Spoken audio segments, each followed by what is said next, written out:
The morning of July 25, 1944, near Saint-Lô, France. Lieutenant Karl Heinz Schmidt crouched in what remained of a stone farmhouse cellar, his field telephone clutched in both hands. Above him, the earth itself seemed to be coming apart. The sound was not like thunder. Thunder passes. This was continuous, a physical pressure that squeezed the air from his lungs and made his teeth ache in their sockets. Schmidt was a forward observer for the German 105th mm light field Howitzer battalion positioned 3 kilometers behind the front line. His job was to direct artillery fire onto American positions, to call down precisely aimed shells that would break up infantry attacks before they reached German lines. He had done this work for 2 years, from the Ukrainian steppe to the beaches of Normandy. He knew his trade, but what was happening now was something entirely different. The bombardment had begun at 0600 hours. It was now 06:45. In 45 minutes, Schmidt estimated he had heard at least 2,000 shell impacts in his immediate sector alone. Not sporadic fire, not harassing fire. A continuous, systematic obliteration of every German position within a square kilometer. He tried to call his battery commander. The line was dead, cut by shell fire somewhere between his position and the guns.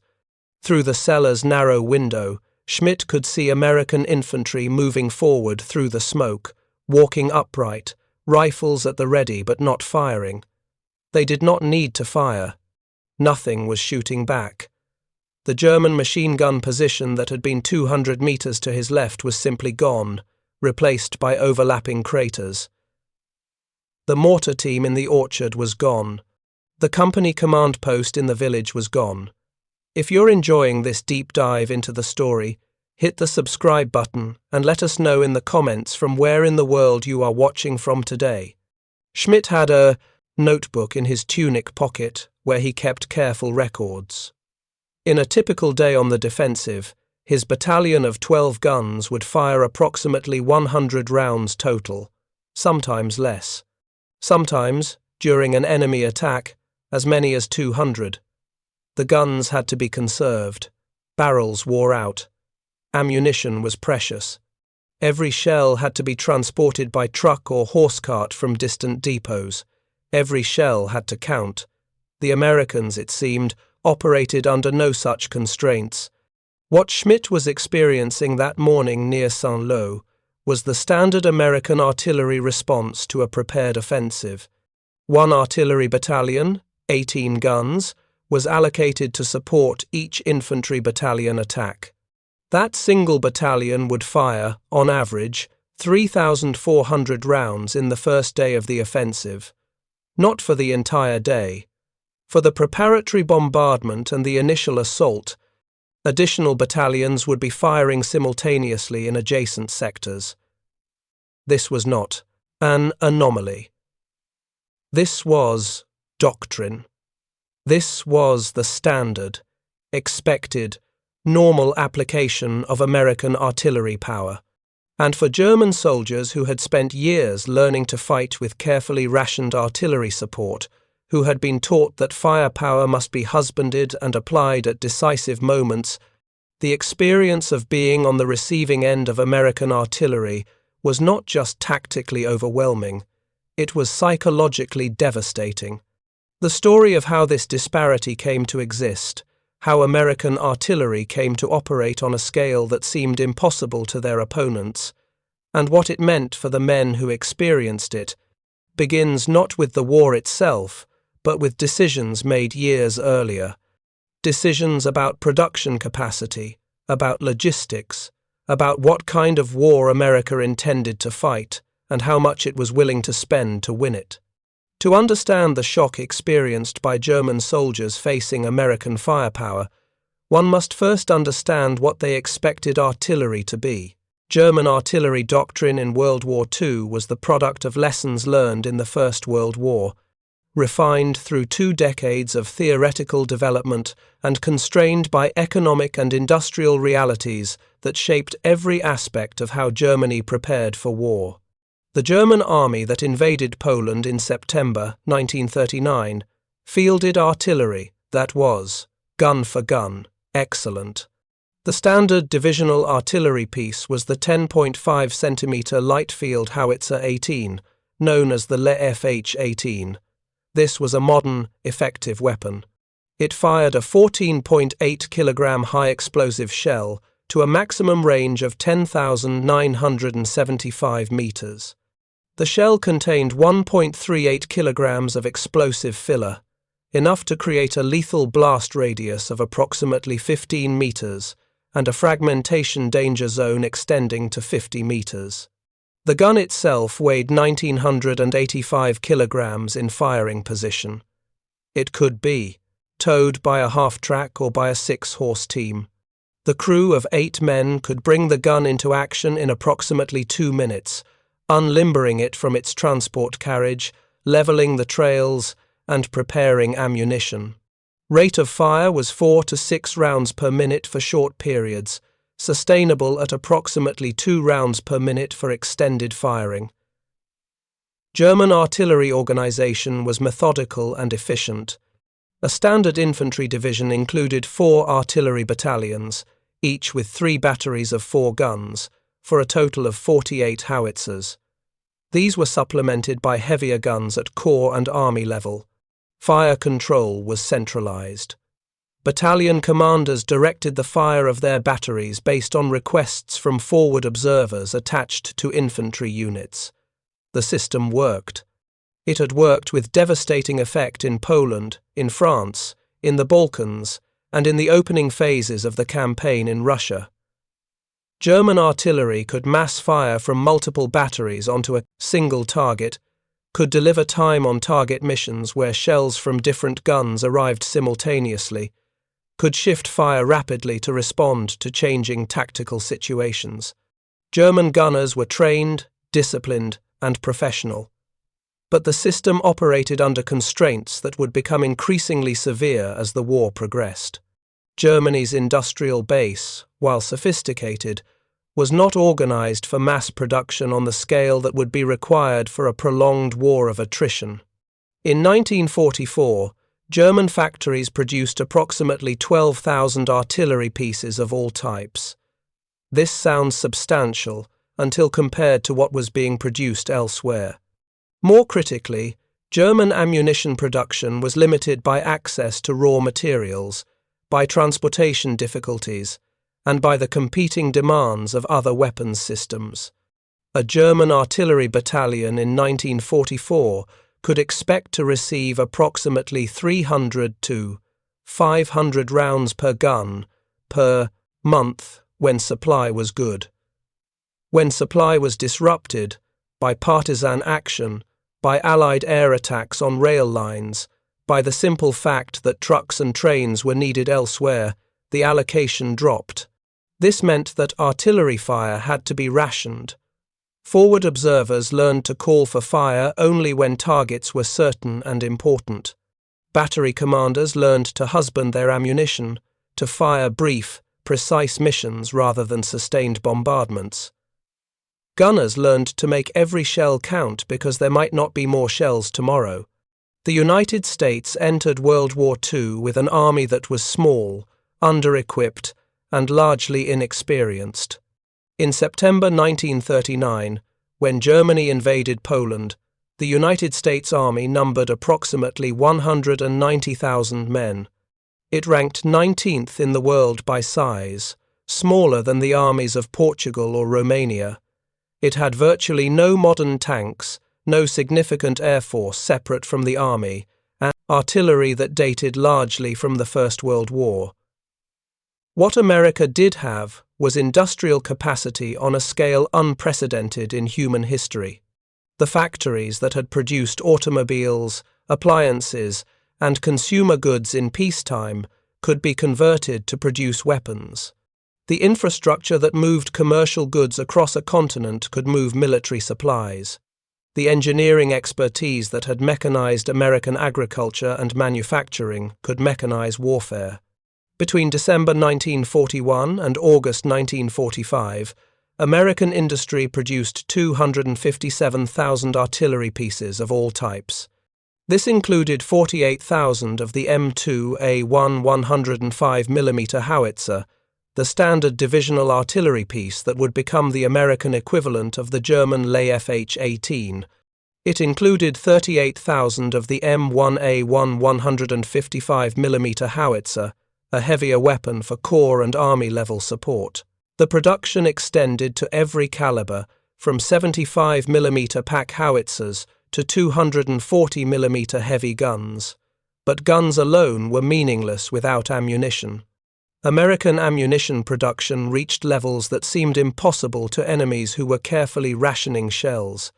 In 1944 alone, American factories produced 47 million rounds of 105mm howitzer ammunition. That was enough to give every 105mm howitzer in the entire American military arsenal over 900 rounds per gun. In 1 year, the M2A1 105mm howitzer became the backbone of American divisional artillery. It was similar in many respects to the German leFH 18.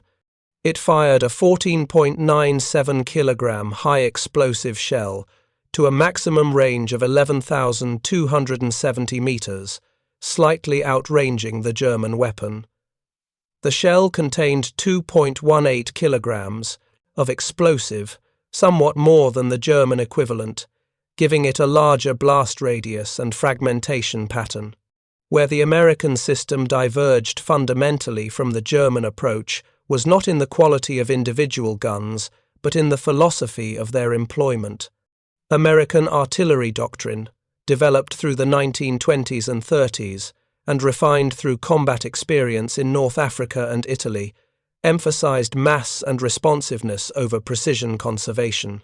The doctrine assumed that ammunition would be available in quantities sufficient to overwhelm targets rather than merely neutralize them. An American infantry division included 4 artillery battalions, similar to German organization. 3 battalions were equipped with 105mm howitzers, 12 guns per battalion, 36 guns total. The 4th battalion had 12 155mm howitzers.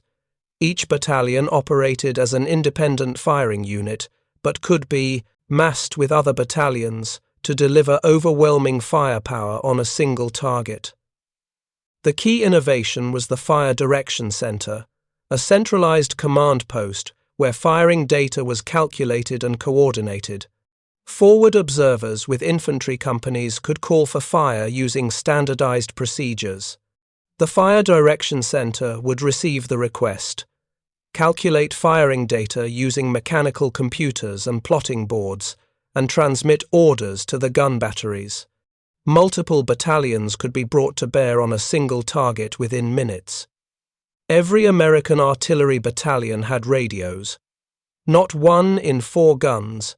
Every gun had radio communication with the Fire Direction Center. Forward observers had radio communication with their battalion headquarters. This meant that fire could be called, coordinated, and delivered with a speed and flexibility that German observers, dependent on telephone lines that were constantly cut by shell fire, could only imagine. The ammunition that American artillery fired so prodigiously did not materialize from thin air. It was the end product of an industrial and logistical system that operated on a scale difficult to comprehend even for those who built it. Understanding this system reveals why American artillery could fire thousands of rounds while German guns fell silent for want of shells. A single 105mm high-explosive shell, the Mohn, weighed 14.97 kilograms, complete with fuse. The projectile body was forged steel, machined to precise tolerances. The explosive filler was TNT, 2.18 kilograms per shell, cast into the projectile body and fitted with a fuse well. The propelling charge came in 7 separate bags, allowing gunners to adjust range by using different charge combinations. Each complete round, projectile plus propelling charges plus packaging, weighed approximately 23 kilograms.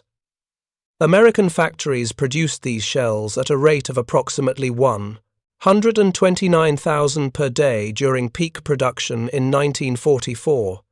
The shells were manufactured at multiple facilities: the Des Moines Ordnance Plant in Iowa, the Badger Ordnance Works in Wisconsin, the Joliet Arsenal in Illinois, and dozens of smaller facilities across the United States. Workers, many of them women who had entered the industrial workforce for the first time during the war, operated presses that forged shell bodies, machines that cut threads for fuses, and equipment that loaded explosive filler under carefully controlled conditions. From the factories, ammunition moved by rail to ports on both coasts. The shells were packed in wooden crates, 4 rounds per crate, the crates loaded into freight cars, the cars assembled into trains that crossed the continent. At the ports, the crates were loaded onto cargo ships. A single Liberty ship, the standard American cargo vessel, could carry approximately 5,000 tons of ammunition in its holds. That translated to roughly 450,000 rounds of 105mm ammunition per ship.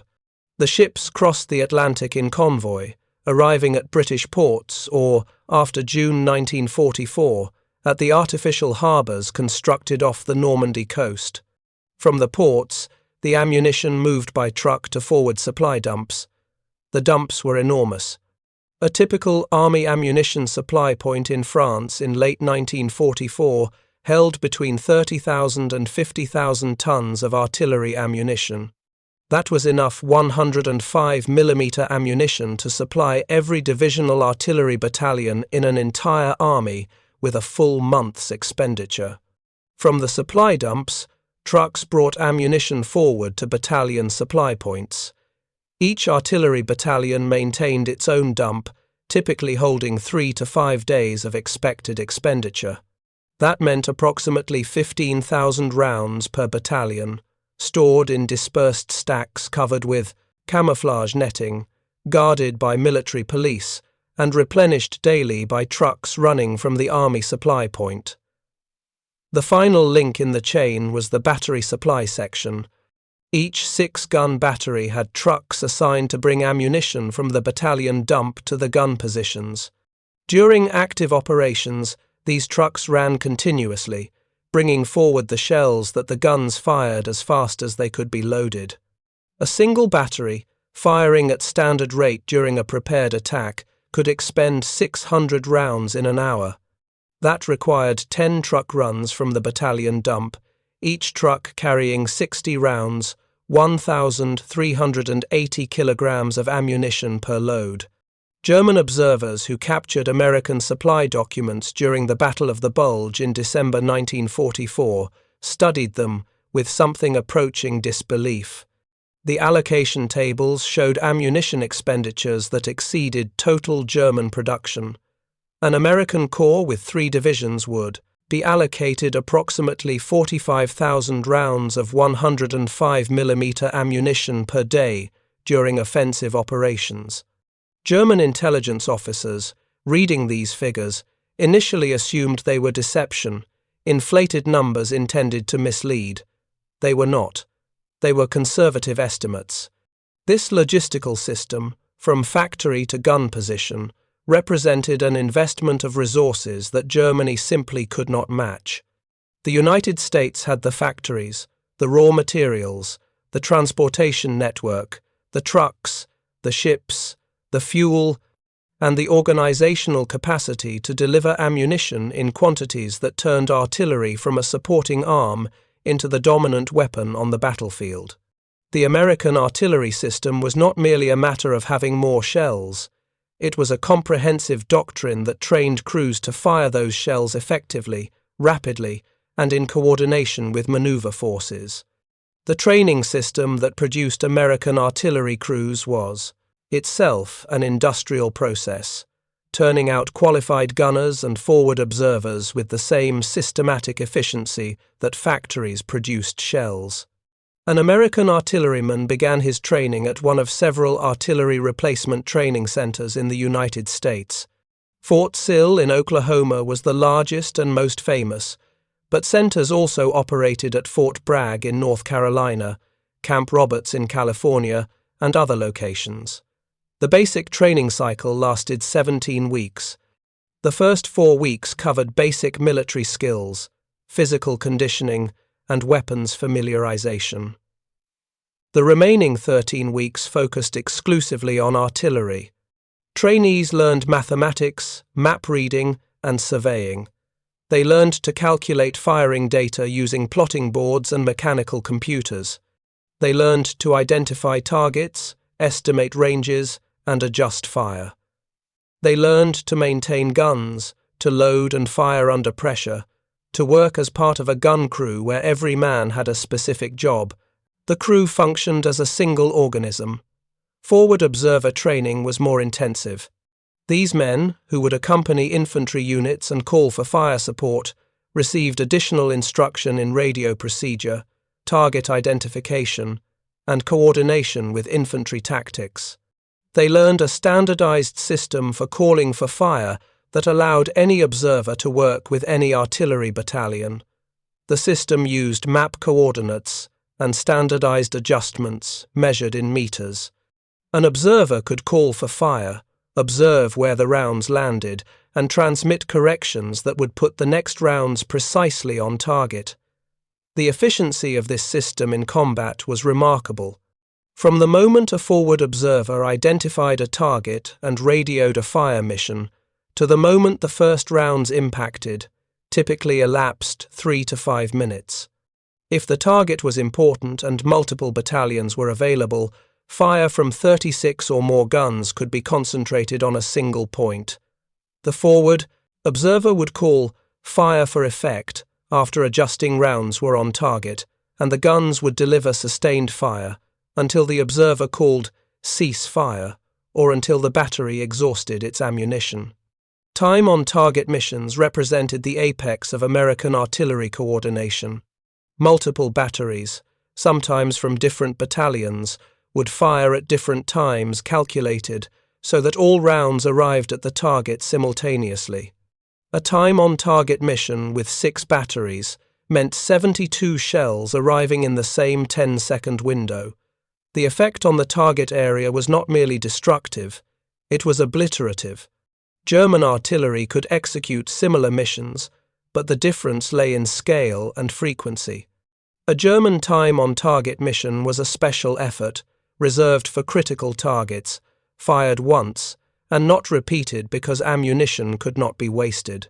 An American time-on-target mission was standard procedure, executed dozens of times per day during active operations, with ammunition expenditure limited only by what trucks could deliver to gun positions. The psychological effect of this difference extended beyond the battlefield itself. German artillery crews, who took professional pride in their skill and their weapons, found themselves unable to respond to American fire. When American guns opened fire on German positions, German forward observers would call for counter-battery fire to suppress the American guns. The German Fire Direction Center would calculate firing data and order the guns to fire. The German battery might fire 20 or 30 rounds at the American position. The American response would be immediate and overwhelming. American counter-battery radar, the SCR-584, could track incoming German shells, calculate their point of origin, and transmit firing data to American batteries within 60 seconds. Within 3 minutes, 200 American shells would be falling on the German battery position. The German guns would be forced to cease fire, to move, or to accept destruction. If you find this story engaging, please take a moment to subscribe and enable notifications. It helps us continue producing in-depth content like this. Obergefreiter Hans Wolter kept a diary throughout his service with the 352nd Infantry Division in Normandy. The diary, captured after his death in August 1944 and translated by American intelligence officers, provides a stark account of what it meant to be on the receiving end of American artillery. Walter's entries from early July, shortly after his division moved into position south of Carentan, record confusion and disbelief. On July 4th, he wrote, "The American artillery fires without pause. We hear the shells coming, we take cover, they explode, we emerge, and immediately more shells are coming. Where do they get so many shells? Our own guns fire occasionally, a few rounds, then silence. The Americans never stop." On July 9th, lost 3 men from my squad today, not in combat, artillery. We were in our foxholes, properly dug, properly covered. The shells landed directly in the position. Karl was killed instantly. Werner lost both legs. He died before the medics could reach us. Franz lost an arm. The shelling continued for 2 hours. We could not evacuate Franz until it stopped. By then, he had bled to death. We fired not a single shot. We saw no enemy. The shells simply came. On July 15th, the Americans attacked this morning. First came the artillery. I have no words to describe it. Every shell we have ever received, altogether, would not equal what fell on our positions in 1 hour. The ground shook continuously. We could not hear each other even screaming. The air was dust and smoke. When it stopped, we tried to man our positions. Half the men in the company were dead or wounded. The machine guns were buried or destroyed. The Americans walked through our lines. They did not run. They walked. There was nothing to shoot at them with. These are not the observations of a demoralized soldier or a poor soldier. Walter's earlier entries from his service in Russia in 1943 describe successful defensive actions, pride in his unit, confidence in German weapons and tactics. The change in his writing reflects not personal weakness, but the encounter with a form of warfare he had not experienced before and could not reconcile with his understanding of how war was fought. German after-action reports from Normandy, preserved in captured documents, confirm Walter's observations with statistical precision. The 352nd Infantry Division reported that in the period from July 1st to July 31st, 1944, it sustained 4,237 casualties. Of these, 2,891 were attributed to artillery fire. That was 68% of all casualties caused by artillery alone, not by small arms, not by tanks, not by air attack. The division's own artillery, a battalion of 12 105mm howitzers, fired a total of 8,400 rounds during the same period. That was an average of 271 rounds per day for the entire battalion, or approximately 22 rounds per gun per day. American divisions opposing them fired, on average, 3,000 rounds per battalion per day. The disparity was more than 10 to 1. German soldiers learned to recognize the sound of American artillery preparation. It began with ranging shots, single rounds from different batteries, adjustments being made. Then came the crescendo, the massed fires of multiple battalions. The sound was described consistently in German accounts as similar to freight trains passing overhead, a continuous roar that merged individual shell impacts into a single sustained noise. The ground trembled. Foxholes collapsed. Communication trenches caved in. Men who survived uninjured emerged from their positions unable to hear, their eardrums damaged by overpressure. The German army was not blind to the disparity it faced in artillery firepower. Reports from commanders at every level, from company officers to corps commanders, documented the problem with increasing urgency throughout 1944. The question was not whether American artillery superiority existed, but what could be done about it. At the tactical level, German forces adapted as best they could. Infantry learned to dig deeper, to construct overhead cover for foxholes using logs and earth, to disperse positions more widely to reduce casualties from individual shell bursts. Artillery batteries learned to displace frequently, firing brief missions and then moving before American counter-battery fire could find them. Forward positions were held by minimum forces, with main defensive lines positioned further back, where American forward observers had difficulty seeing them. These adaptations helped, but could not solve the fundamental problem. German infantry still had to occupy forward positions when American attacks came.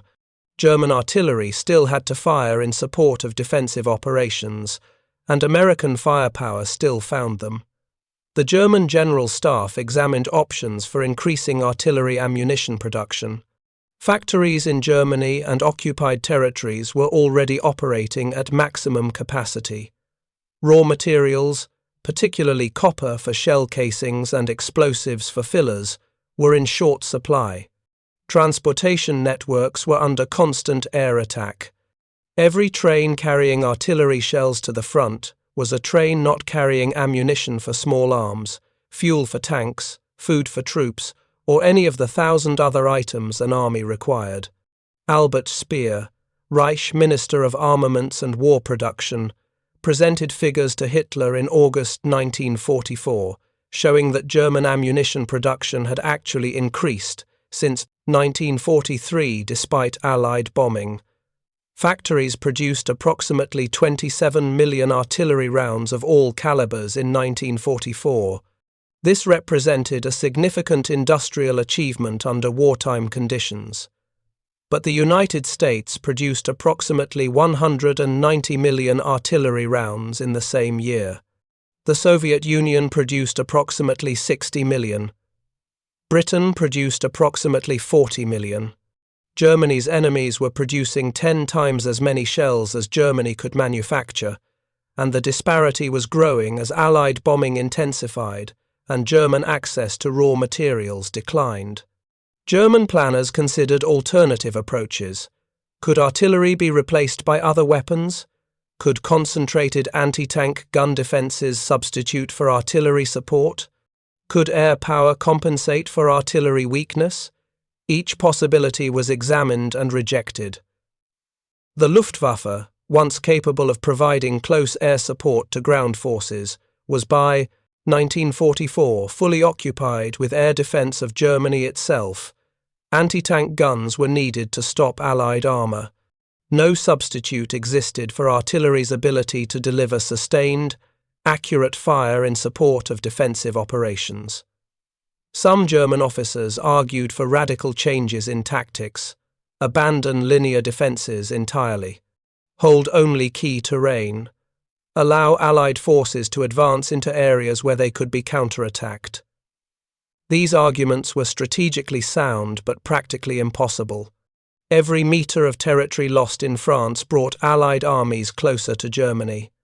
Every city abandoned meant civilian populations left to occupation. Hitler's orders permitted no voluntary withdrawal. German forces would defend where they stood, with the weapons they had, regardless of material disadvantage. The result was a defensive strategy that relied increasingly on the determination of individual soldiers to hold positions that were being systematically destroyed by firepower they could not answer. German infantry fought with extraordinary courage and skill throughout the campaign in northwest Europe. They inflicted significant casualties on Allied forces. They delayed the Allied advance. But they could not stop it, because courage cannot defeat steel, and skill cannot compensate for artillery fire that arrives in quantities exceeding anything in the history of warfare. For American artillerymen, the abundance of ammunition and the effectiveness of their fire support was simply how artillery worked. They had been trained in a system that emphasized mass fires and rapid response. They had been told that ammunition would be available. When they arrived in combat and found that ammunition was indeed available, that trucks delivered shells faster than batteries could fire them, that forward observers could call for fire and receive it within minutes, This merely confirmed what they had been taught. The psychological experience of American artillery crews was fundamentally different from that of their German counterparts. Where German gunners learned to ration every shell, American gunners learned to fire for effect, to continue firing until the target was destroyed or the forward observer called cease fire. Where German batteries displaced frequently to avoid counter-battery fire, American batteries fired from surveyed positions and relied on their own counter-battery fires to suppress German guns. Lieutenant Robert Cupper, a forward observer with the 29th Infantry Division, wrote to his family in September 1944, describing his work. The letter, preserved in the division's archives, provides insight into how American artillerymen viewed their role. "We have good guns and plenty of ammunition. When the infantry needs fire support, we give it to them. Yesterday we fired over 800 rounds in support of an attack on a village. The Germans tried to shell us back, but their fire was light and inaccurate. Our counter-battery people located their guns and we put them out of action. The infantry took the village with light casualties. This is how it's supposed to work." Kappa's matter-of-fact tone reflects the professionalization of American artillery.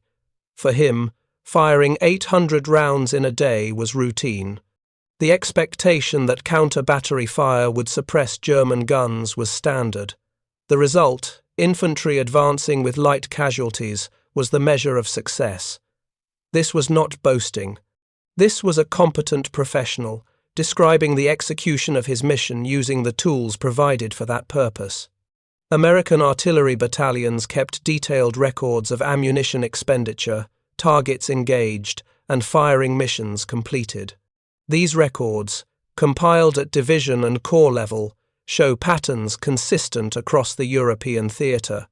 An average artillery battalion in an infantry division fired approximately 2,000 rounds per week during static defensive operations. During offensive operations, the same battalion fired 10,000 to 15,000 rounds per week. During major offensives, such as the Hürtgen Forest campaign or the push to the Rhine, expenditure reached 20,000 rounds per week per battalion. These figures represented Doctrine functioning as designed. American artillery was intended to be the dominant weapon system on the battlefield, to suppress enemy positions, to destroy enemy strongpoints, to isolate battlefield areas with interdiction fire, and to provide continuous fire support to advancing infantry. The ammunition allocation system was built to support this doctrine. The logistics system delivered the ammunition. The training system produced crews who could fire it effectively. The result was artillery that operated at a tempo and scale unprecedented in warfare. German prisoners interrogated about American artillery consistently expressed similar themes. They had expected American forces to be less skilled than German forces, to rely on material superiority to compensate for tactical inferiority. What they discovered in combat was that American artillery was both materially superior and tactically proficient. American forward observers called fire accurately. American fire direction centers delivered fire rapidly. American counter-battery fire was immediate and overwhelming.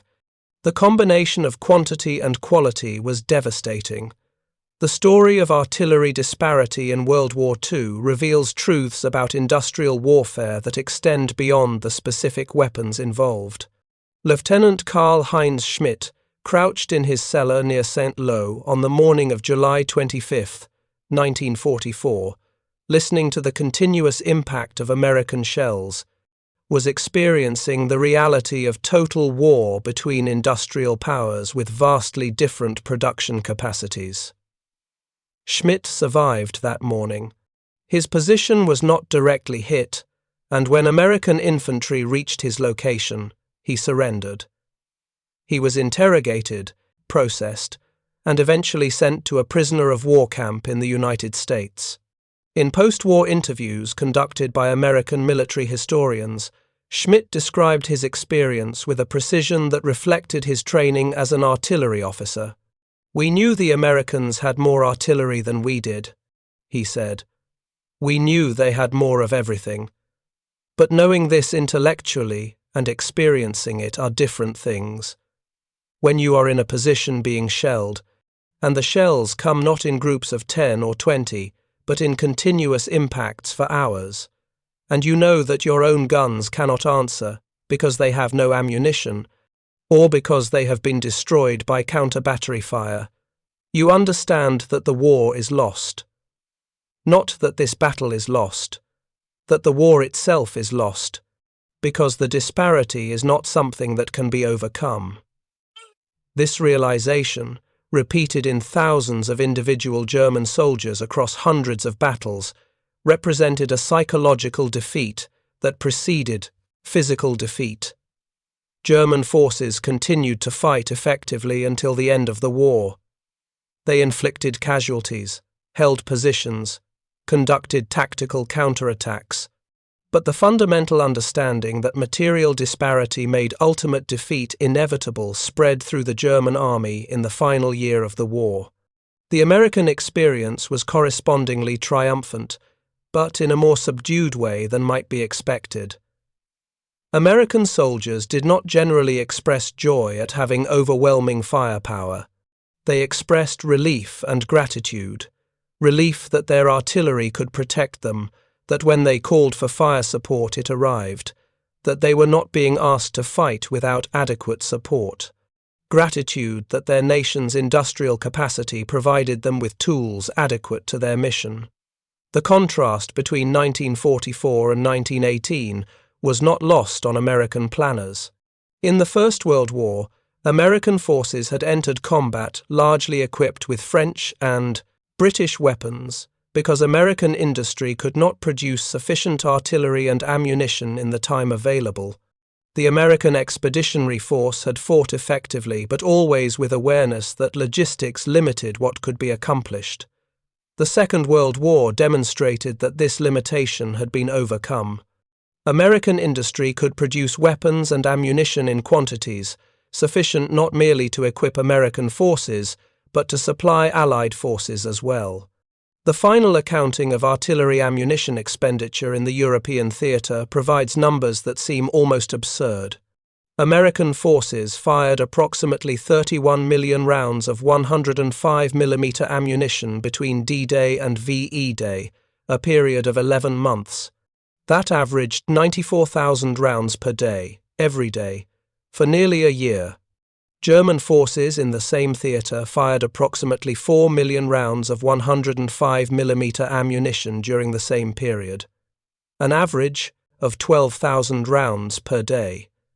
These numbers represent more than industrial production. They represent different philosophies of warfare, different assumptions about what was possible, and different relationships between soldiers and the industrial systems that supported them. For German soldiers, artillery was a valuable but limited resource, to be used carefully at decisive moments.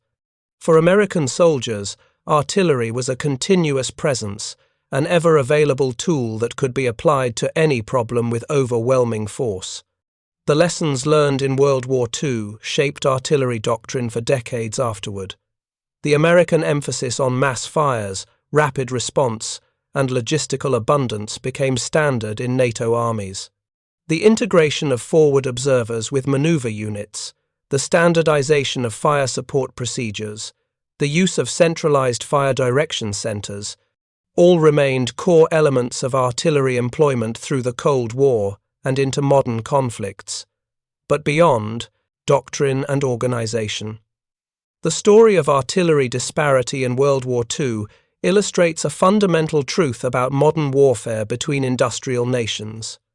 Material capacity matters.